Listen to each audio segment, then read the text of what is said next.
What the?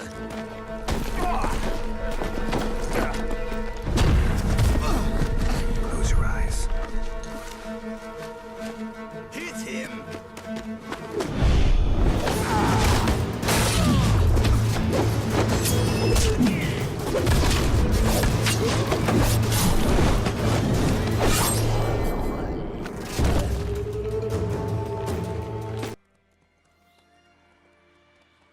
Hello and welcome to my Witcher 3 music and sound effect review. The Witcher 3 will always be my favourite single player game, mainly because of the story, but a lot of because of the music. Being a single player game, CD Projekt Red team could really go in detail with the music, which they did, with a total of 35 different tracks, all played throughout the game, showing different emotions and feelings. Marcin Prevalovic was the composer for the soundtracks of the original game, Expansion Pack 1 and Expansion Pack 2. The 32-year-old composer received a Young Talent Scholarship in 2007 that was funded by the Polish national TV channel TVP. Marcin's work for The Vanishing of Ethan Carter was also nominated for Excellence in Audio IGF 2015 and an Outstanding Achievement in Sound Design 2014. I think it goes without saying that his work on The Witcher 3 Wild Hunt already won both the players' and critics' hearts worldwide. It's close. Let's go give it a warm welcome. Wait this.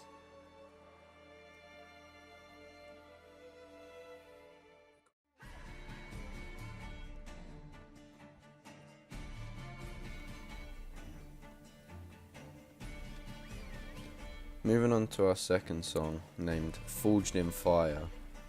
Like a lot of songs mentioned, this song is very fast paced and has an explorative feel to it.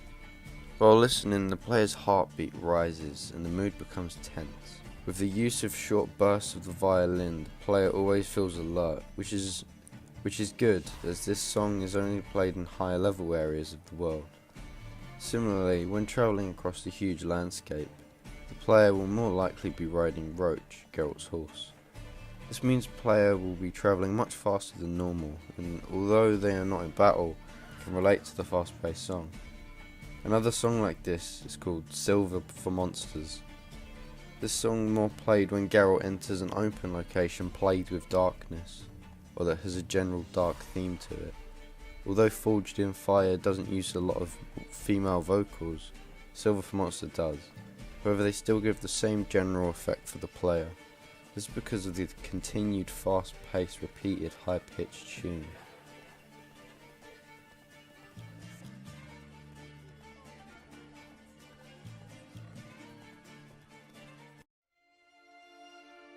We move to a more emotional track called Wake Up Ciri.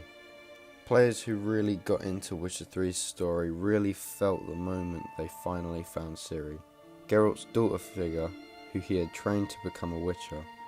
After the agonizingly long journey, Geralt finds Ciri laying motionless on a bed. While the player is being filled with sadness, realizing all their work and effort has been for nothing, the music is emphasizing the feeling as the soft violin and flute harmonically whisper to your ears. However, in the last 15 seconds of the song, the tone of the music starts to pick up. The player realizes that this isn't how it ends, as the light that guided Geralt to Ciri enters her and brings her back to life. Although the music doesn't necessarily have a hearty pickup, the soft violin still suits the mood as she is revived. This is because although Ciri is alive, the player knows all the problems that follow must be overcome.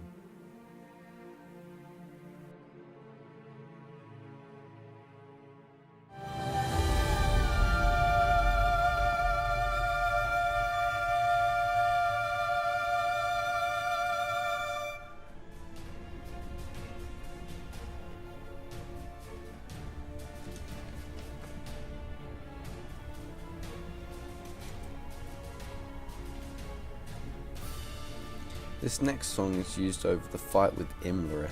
Accordingly named Welcome Imlerith, the music is slow paced with heavy drums and a low tone.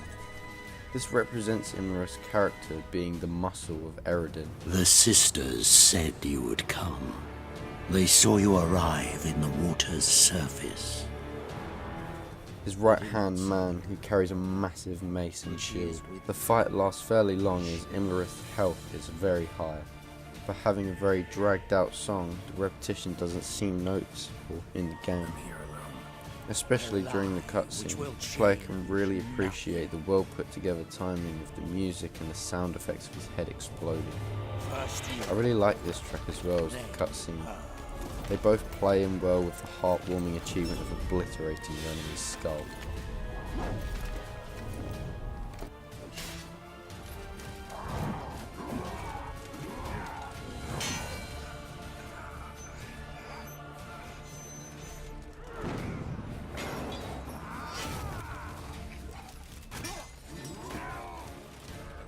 Who taught you to fight like this?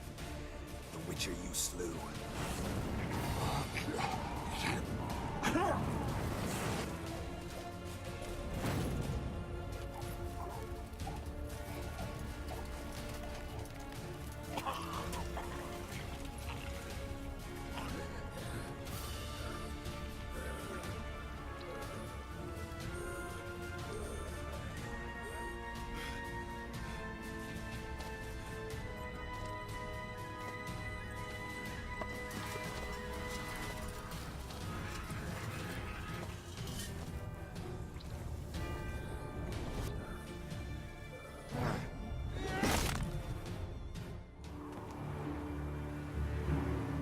Well then, try Witcher.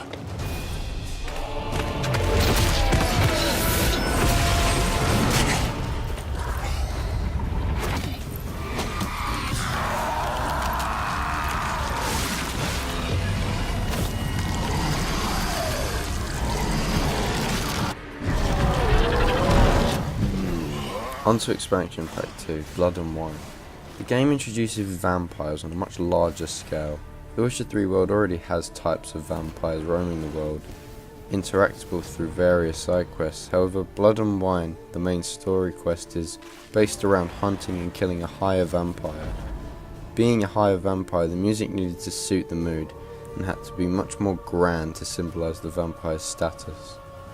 Although when fighting the final boss, the player doesn't really notice the music in the background that much, as they're being attacked by a giant fleshy vampire.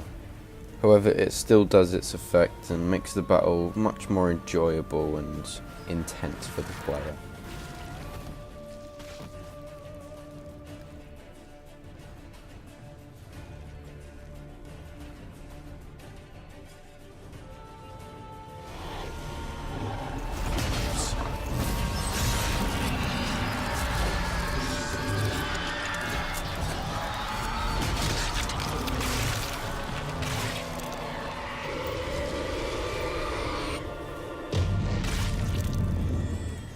Anyway, thank you for listening. This has been my presentation on the Witcher 3 soundtracks. I hope you enjoyed and see you later.